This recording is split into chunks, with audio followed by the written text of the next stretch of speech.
DC office, জেলা প্রশাসনের কার্যালয়। ডিসি অফিস নিয়োগ পরীক্ষার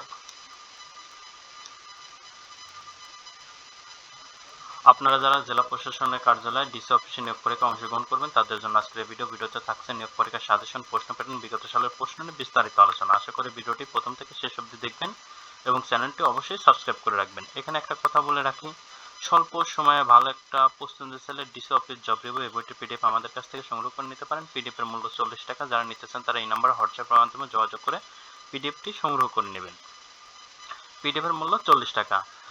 আর আপনাদের প্রশ্ন প্যাটার্ন কিন্তু এরকম আসবে: বাংলা, ইংরেজি, গণিত, সাধারণ জ্ঞান, এই চারটা বিষয়ের উপর প্রশ্ন আসবে। এখন আপনাদের অনেকেরই প্রশ্ন থাকে যে এই পিডিএফে কি আছে। এই পিডিএফে বিভিন্ন জেলার প্রিভিয়াস কোশ্চেন ব্যাংক দেওয়া আছে। তৃতীয় এবং চতুর্থ শ্রেণীর যে পরীক্ষাগুলো হয়েছে সব পরীক্ষার প্রশ্নের সমাধান দেওয়া আছে প্রায় 100 পেজের মতন। এই পিডিএফ এর এই যে এই প্রশ্নটা আমরা সর্বশেষে ভিডিওর শেষে গিয়ে আলোচনা করব। তার আগে যে আলোচনার বিষয়গুলো আছে সেগুলো আগে আলোচনা করে নিই।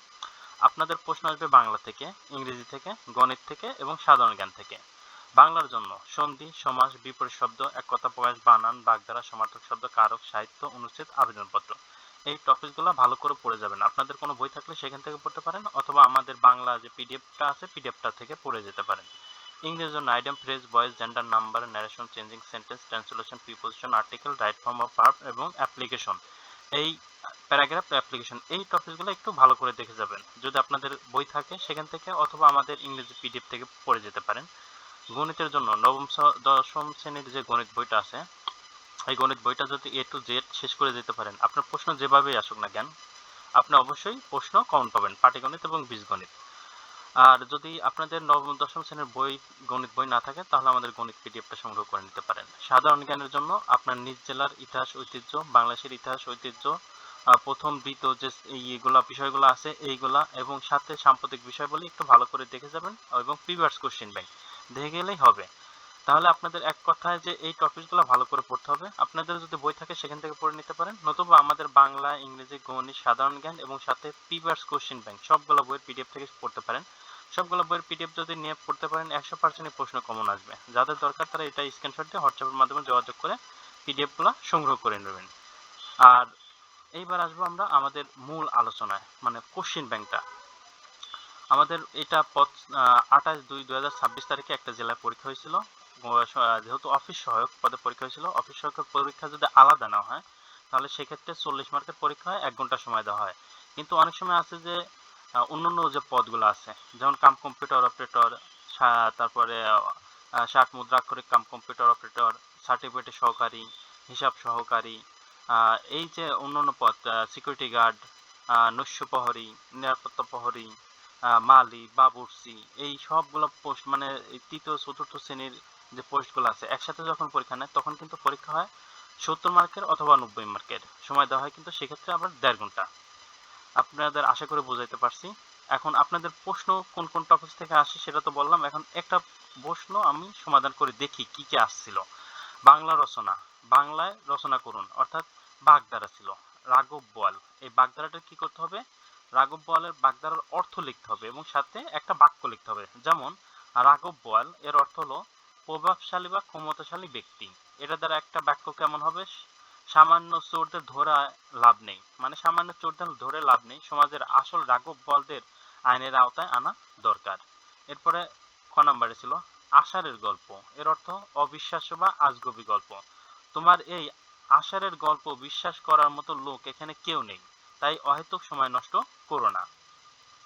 এরপরে ছিল 2 নম্বরে এক কথায় প্রকাশ করুন, অহংকার নেই যার নিরহংকার, জলে ও স্থলে চরে যে উভচর, সন্ধি বিচ্ছেদ করুন ইত্যাদি, ইতিযোগ আদি ইত্যাদি, বিদ্যালয়, বিদ্যাযোগ আলায় বিদ্যালয়, কারক নির্ণয় করুন, ভিক্ষুককে ভিক্ষা দাও, সম্পাদনে চতুর্থ বিভক্তি, ছেলেরা বই পড়ে, কর্মে শূন্য বিভক্তি।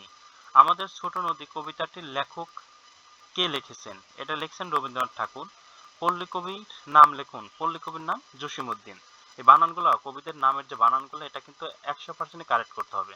এই নামের অনেকেই বানান ভুল করে আসেন, সেক্ষেত্রে আপনারা কিন্তু 0 মার্ক পান।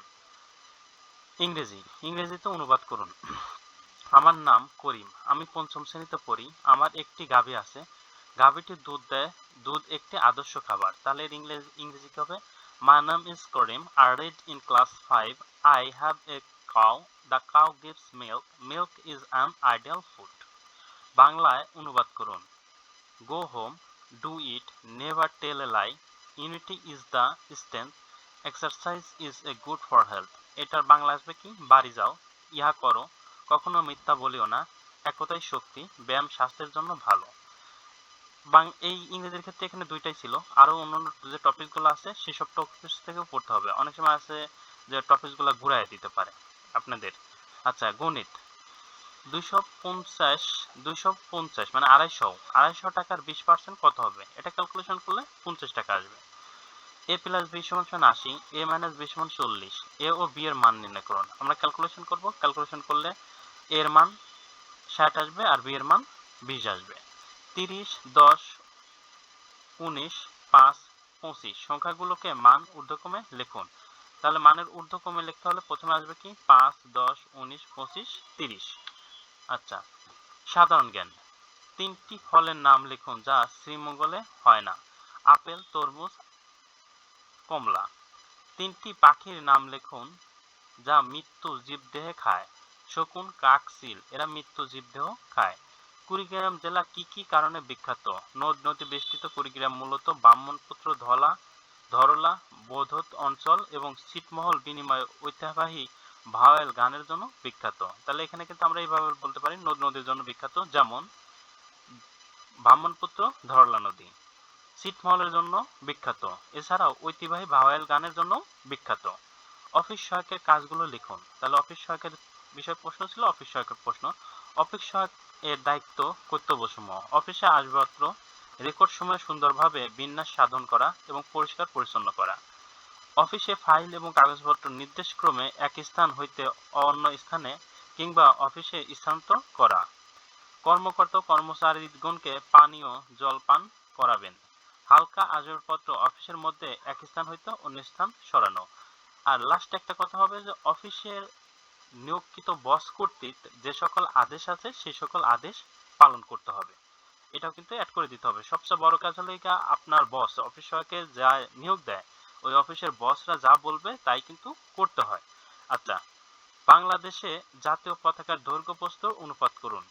এটা 10:6 অথবা 5:3। কুড়িগ্রাম জেলা কয়টি উপজেলা নিয়ে গঠিত? 9টি। রংপুর বিভাগে কয়টি জেলা আছে? 8টি। রাজসাগর দিঘি কোন জেলায় অবস্থিত? এটা দিনাজপুর জেলায় অবস্থিত। তাহলে সাধারণ জ্ঞানের প্রশ্নগুলো বুঝতে পারলেন। এরপরেও যদি আপনাদের কোনো প্রশ্ন থাকে মনে, তাহলে অবশ্যই কমেন্ট বক্সে কমেন্ট করে জানাতে পারেন। আজকের ভিডিও এখানেই শেষ করছি। সবার জন্য শুভকামনা রইল। সবাই সুস্থ থাকবেন, ভালো থাকবেন। আর যদি পারেন আমাদের পিডিএফটা সংগ্রহ করে নিতে পারেন।